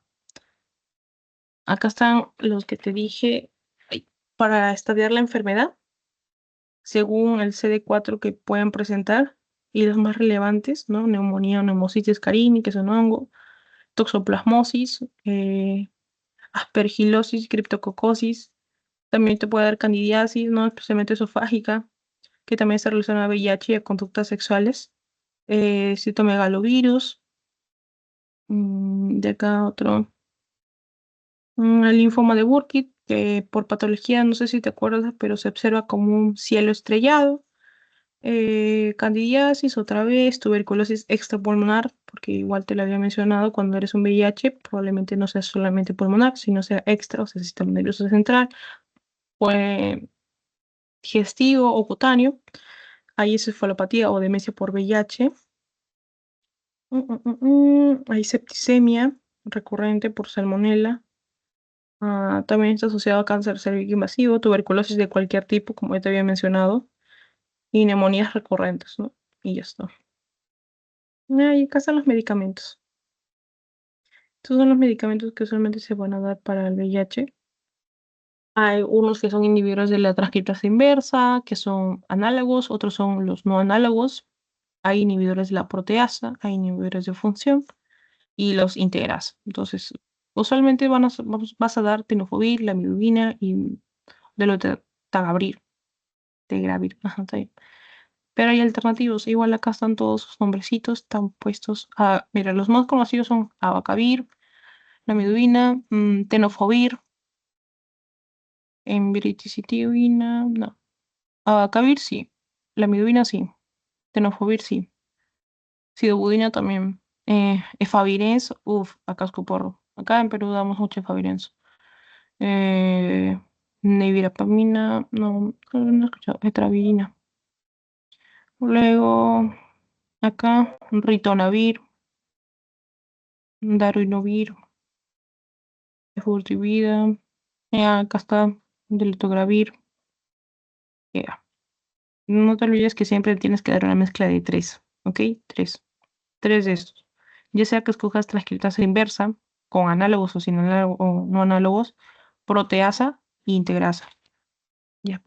Mm, y ya, porque, mira, me gustaría ir en orden ya, pero siento que es más fácil explicar al revés. Eh, pero para que sea más sencillo para ti, mejor vamos a ir en orden. Ya. De la fusión. Acá es cuando va a entrar ya. Tenemos acá el ciclo de VIH, ¿no? VIH se enlaza al CD4 porque nosotros nos enfermamos porque justamente el CD4 se puede enganchar con el VIH. Nuestro CD4 nos protege y también nos puede hacer daño por el VIH, ¿ok? Entonces, una vez que se ensambla, porque hay un reconocimiento por el linfocito CD4, va a poder ingresar a la célula. Entonces, se va a poder fusionar. Entonces, nosotros, ¿qué podríamos darle? Medicamentos para evitar la fusión, para que ingrese. Ya, estos ya son otros medicamentos que no tenemos, pero sí están en la lista que te dejé. Pero los medicamentos que solemos más usar es que una vez que ya está dentro de mi célula, yo tengo que evitar que se transcriba. ¿Por qué? Porque en este proceso de transcripción inversa es donde primero es un ARN que luego pasa a un ADN. Ya, yo tengo que evitar, acá te lo escribí, mira, BSD, porque está al revés, ya. Y tengo que ponerlo bonito, tengo que ponerlo en ADN, porque ARN está escrito al revés, ¿ya? Entonces, es como una forma más sencilla de entenderlo.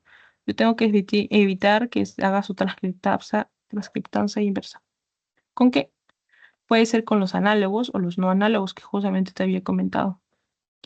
Y otro detalle, yo como evito, aparte de que se traduzca, que se transcriba, perdón, tengo que evitar que ingrese a mi núcleo de mi célula. Entonces, ¿cómo yo evito que justamente la integrasa? Esta proteína la tengo que inhibir yo para que no se integre a mi núcleo celular. Tengo que evitarlo a toda costa. Entonces, tengo que inhibir a la integrasa. Tengo que quitar esta proteína, esta bolita que está acá, para que la traducción del ADN del VIH no ingrese. Porque si ingresa, se va a empezar a replicar, se va a juntar con mi ADN del linfocito CD4, con el ADN del VIH. ¿Ves cómo ingresó? Por acá.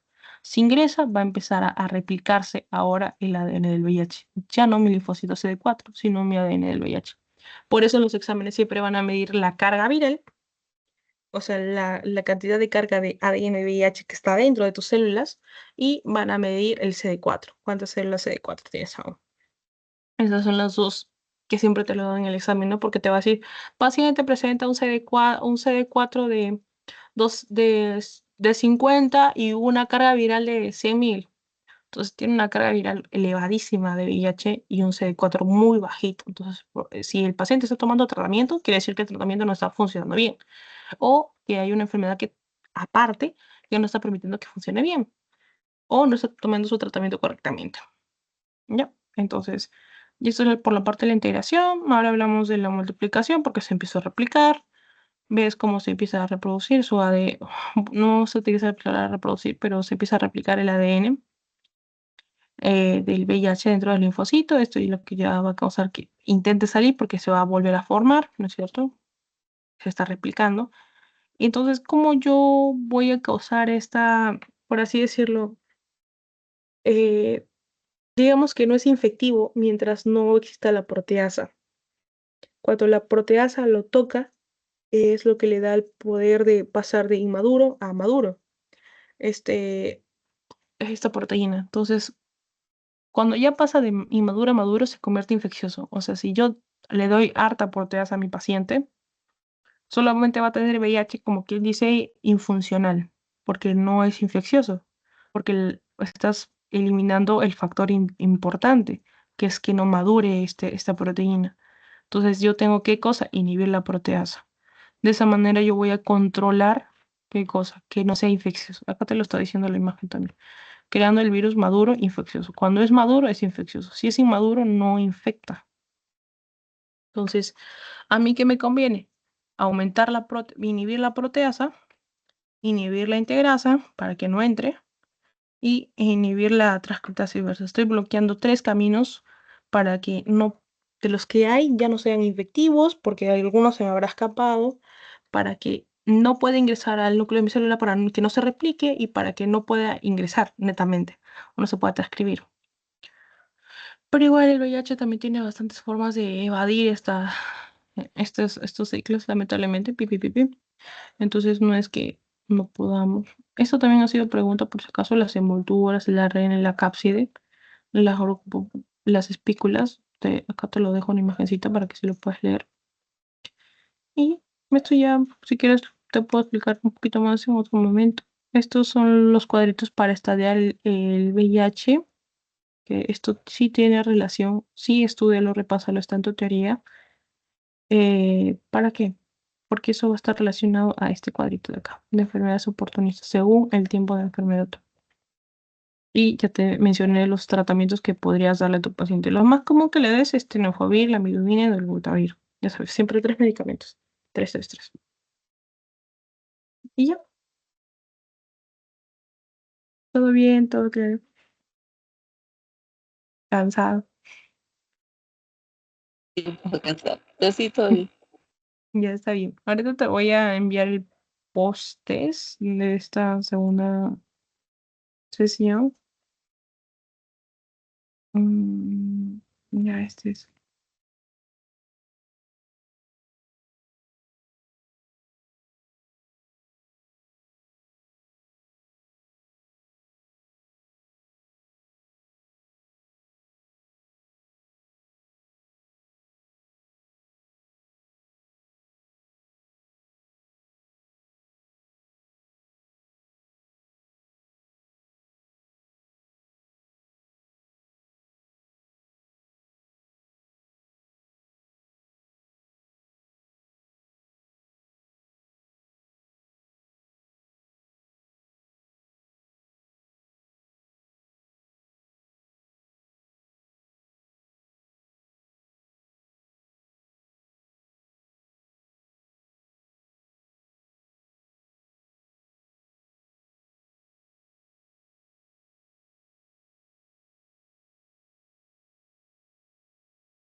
Ya. Ahora ya te lo pegué acá, pero también lo voy a pegar en el chat.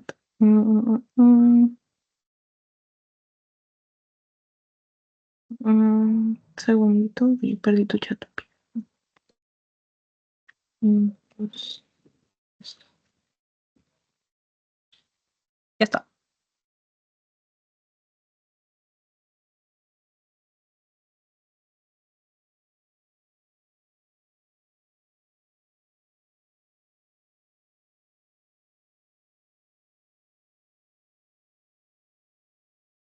Me avisas cuando terminas de completarlo para verificar si hay alguna duda o no. Este segundo post es de VIH. Sí, no me equivoqué. No creo, ¿no? A ver. No es que el anterior que me diste era de el síndrome de Weiss, la leptospira. Ah, sí, sí, está bien. Eh,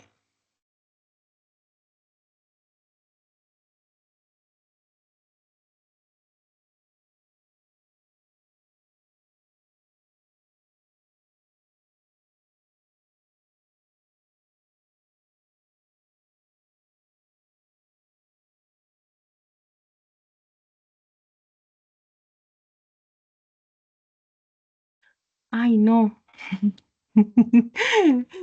Creo que te duele la tercera semana. Dame un segundo. Aunque si quieres resolverlo, no hay ningún problema. Ya decía yo. A ver.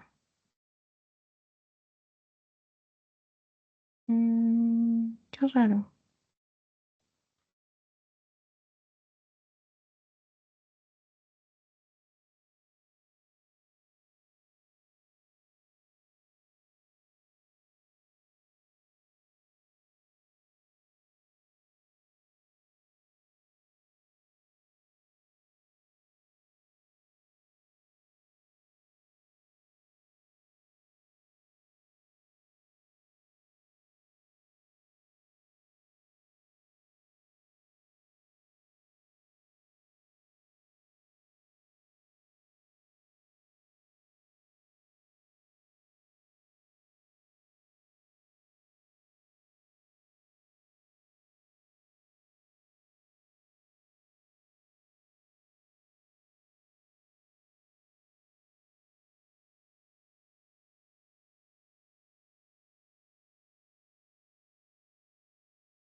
Ya está. Este es este.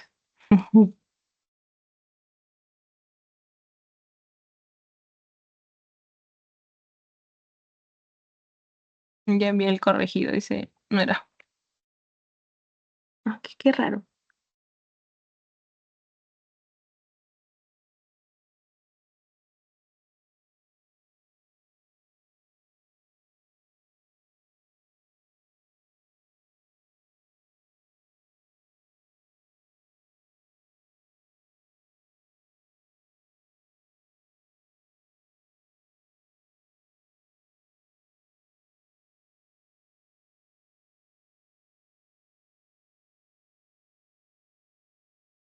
Yo les ya envié el corregido. Perdón.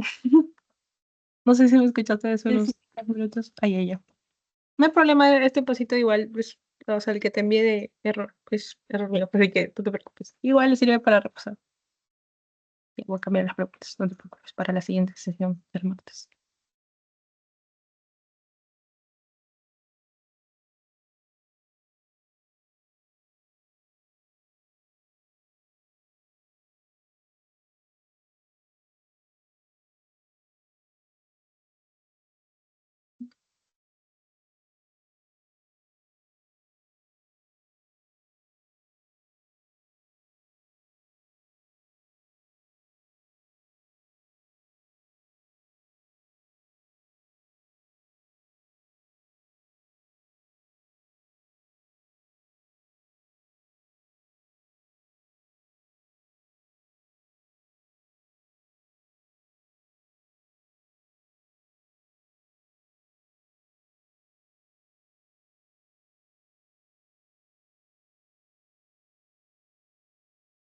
Ya terminé.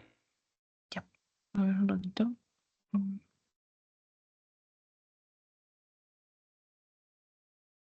mm.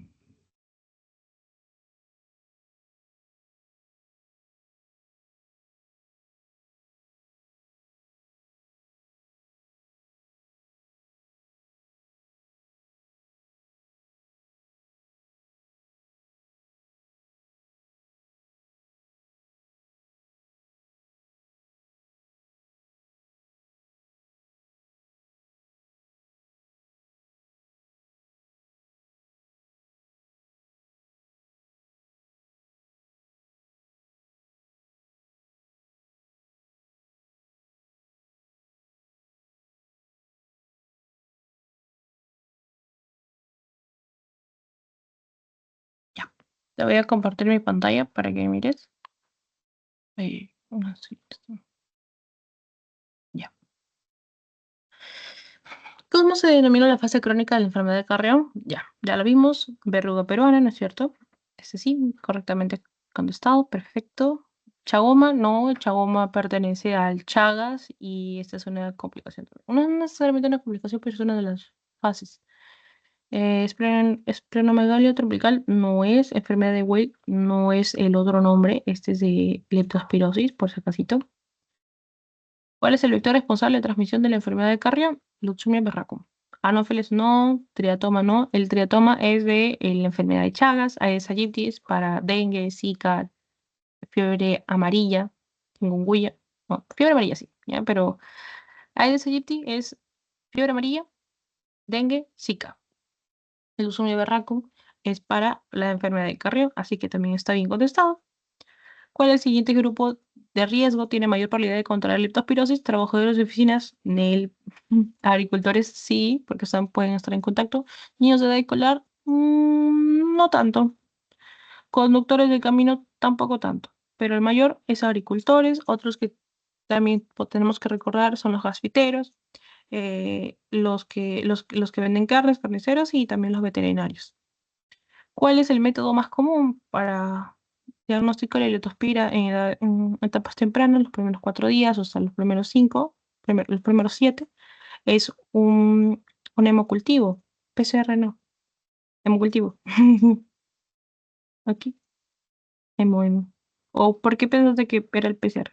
A ver, Sí, me había confundido. Era hemocultivo cuando era primero y luego era de orina, ¿no? Ajá, exacto. Me había confundido. Ya, no hay ningún problema. Mientras ahorita ya lo sepas, estoy feliz. Primero sangre y luego orina. Recuerda, el punto de corte son 7 días. Si yo te dijera el LCR va en el periodo de la mitad de los dos. Digamos que a partir del cuarto día hasta el noveno día, por así, no, un poquito más. A partir del quinto día hasta el doceavo, por ahí decirlo.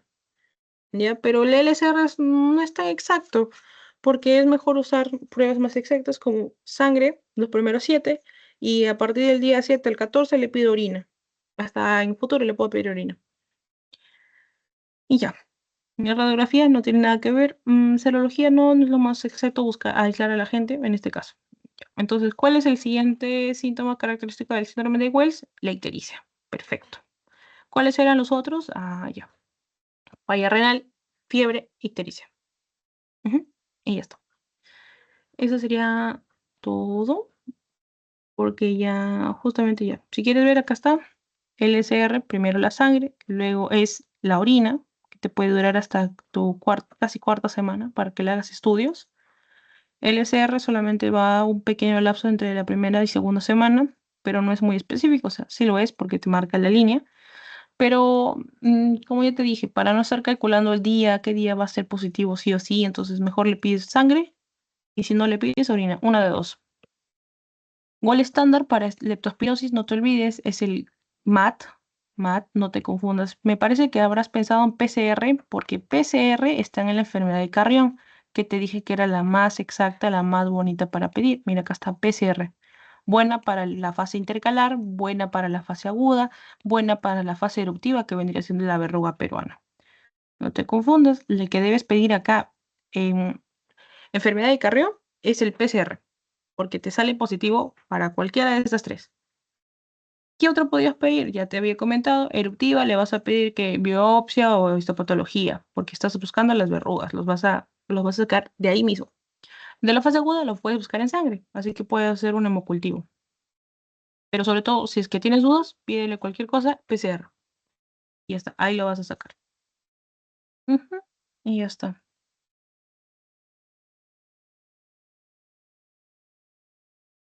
Ya. Eso sería todo. No sé si quieres ver un pequeño detalle. Voy a dejar un segundo.